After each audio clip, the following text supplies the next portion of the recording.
Welcome to Four Movies, where I'll be discussing four movies that have something in common. But what they have in common, that is something that you will have to figure out. Because I know, but I'll tell you at the end of the video, and then you'll know. But if you say it before I say it, then everyone will know that you knew before I said it, and so that's good. Thank you. Welcome in. I think you're in for a good one. It's going to be a fun one. Now, we all got our coffee, so we're ready to go. Okay, and yeah, okay, we're doing this. We're doing this. Okay, we're ready to go.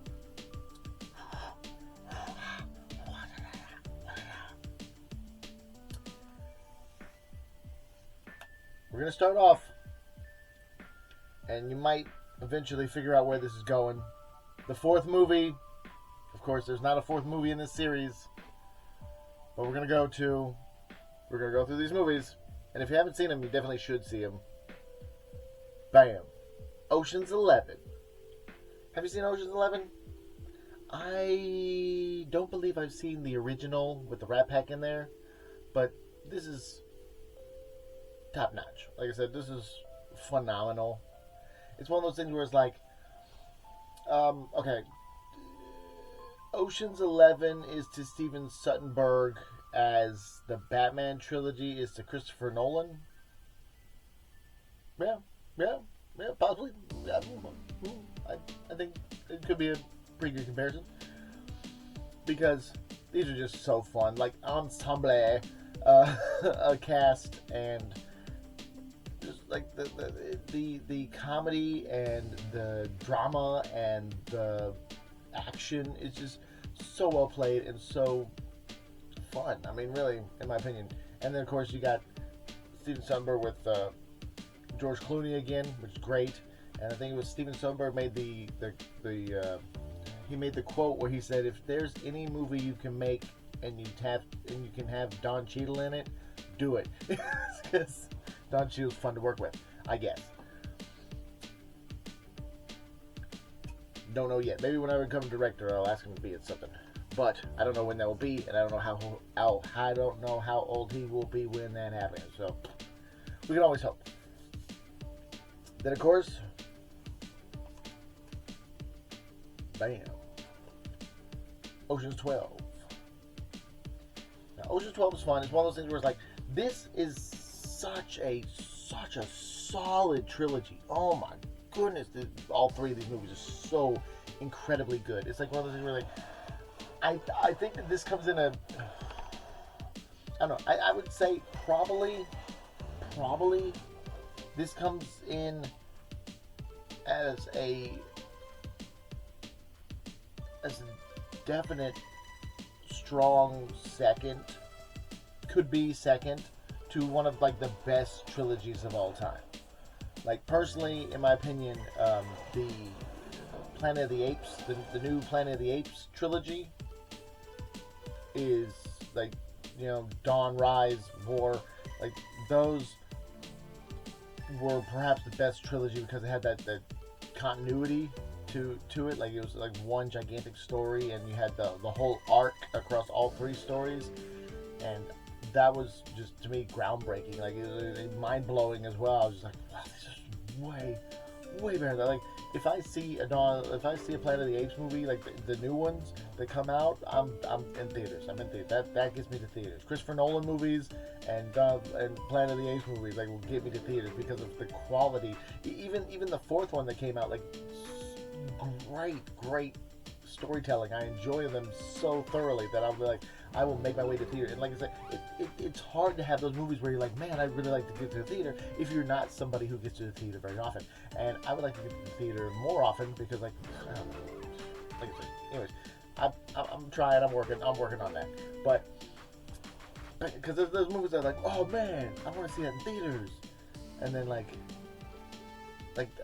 was it Death of the Unicorn? I wanted to see that in theaters. I was like, okay, if I see it on this day, then it's gonna be awesome. And then like the day I went to go see it, it was right when it left. I was like, oh, so I didn't get to see it in theaters.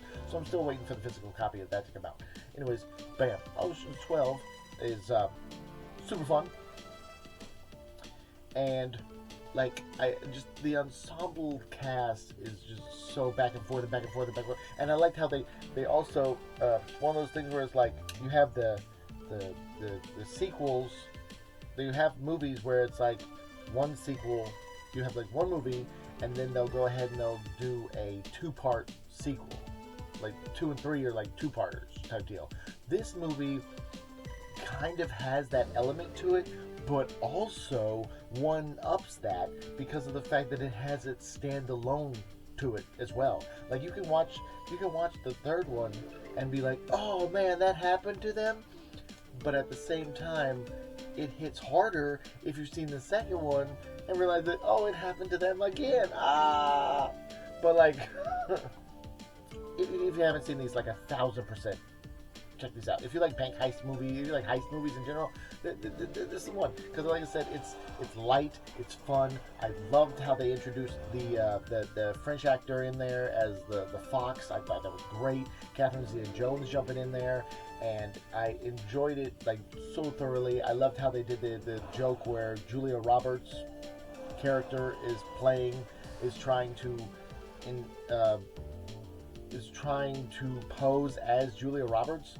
It's so good, so well played. Like it's so fun. Like it was like even the fox is like Julia Roberts, really? You think you look like Julia Roberts? fun stuff. Like I said, always fun to watch. And of course, now we go on to 13. Also Bernie Mac.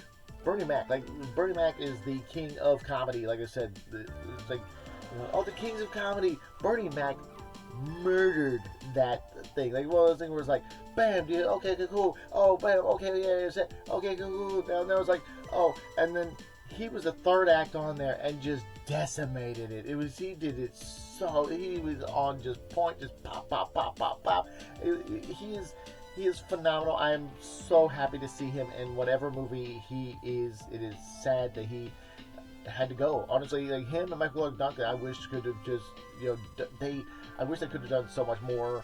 And it's one of those things where it's like, you just have to enjoy everything that all the goodness that they put out into the world. And yeah, like I said, this is one of them. Him and these 3 movies is great. It's great to see, and like I said, it's one of those things where he's not big and boom. He's not as big and bombastic as he is in like the first Transformers movie or anything like that. But like I said, his character is super fun just to see him in there, and Don Cheadle in there, and like I said, the ensemble cast in this is like the draw of it. You have so much goodness inside, and they take the time to have the characters be in there. Like I said, I think was it the first one? It was like Casey Affleck and stuff like that. It had like a little bit more with the remote control car and stuff like that. And then all these little hiccups that happen in while they're doing this whole stuff is just super fun. And like I said, super fun stuff. Strong trilogy. If you haven't seen this trilogy, definitely see the trilogy. Super strong trilogy.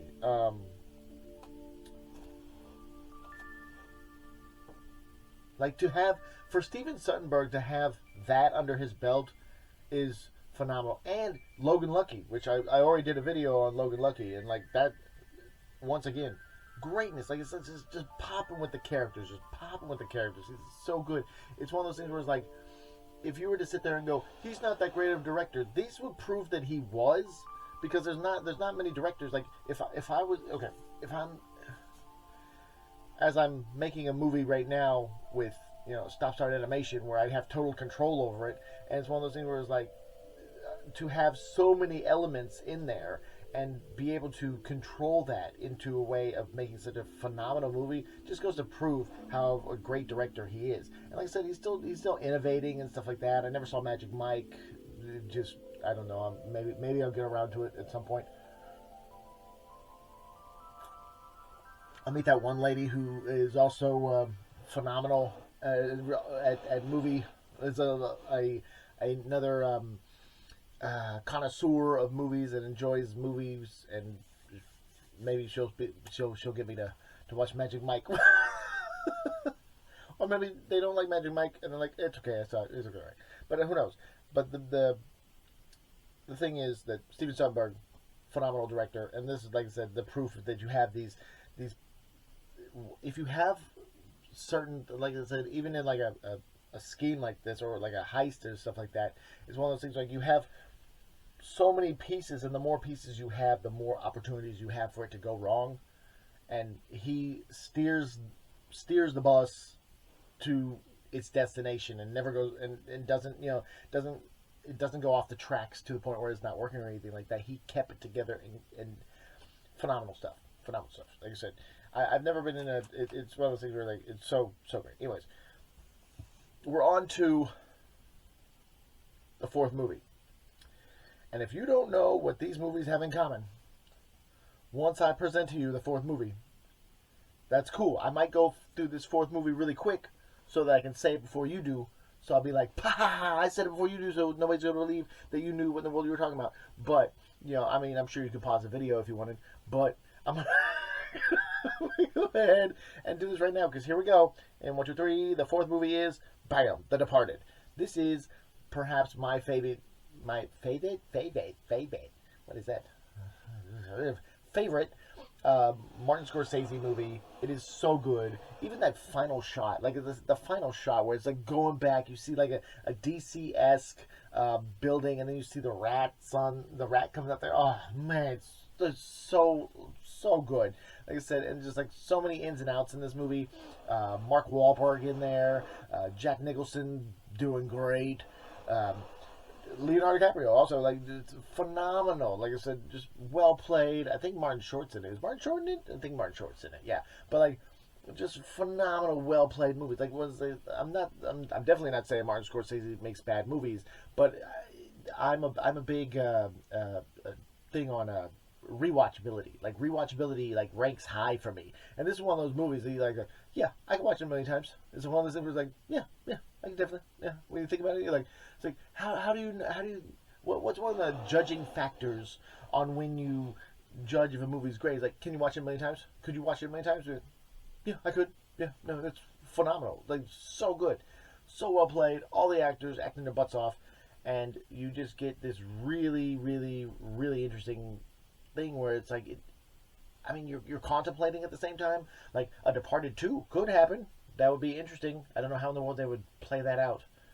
Wow. That could be a tough one. But still,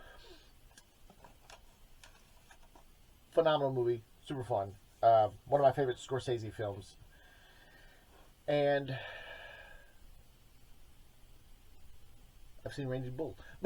But if you don't know what these movies have in common, I'm going to go ahead and tell you right now. What was that? Did I talk too long? Oh, it's not connected. Oh, I did talk too long. All right. I talked too long. Sorry. And it went on to the automatic crossover thing. I'm running my mouth too much. But anyways, these movies have in common. Matt Damon. Boom. Ha. I said it. Matt Damon is in all of these movies. And I really liked how Oceans 12 and 13 had like Matt Damon's character family in there, because like second one had his mom in there, and then the third one has dad in there. Or was that flipped? I don't know. Whatever. Super fun. All these movies, watch them. I'm doing a video a day till I get a silver play button or a gold play button if I'm lucky, or if I just run out of physical media to show you. But I do have a lot of physical media to show you. And yeah, like we got, what was it? 1, 2, 3, 4, 5, 6, 8, 9, 10, 11, 12, 13. Wow, we got 13 more pages before we're done with this book. Like, that's wild to me, because this is a big book. And then we got the we have more books to go through. But thank you so much for watching these videos and hearing me just blah blah blah. But I'm just, yeah. If you've watched this far, you're awesome. Stay awesome. And, yeah, rock on. But the Rock On symbol. I know people are like, oh, it's the horns. That's not the horns. Look into it.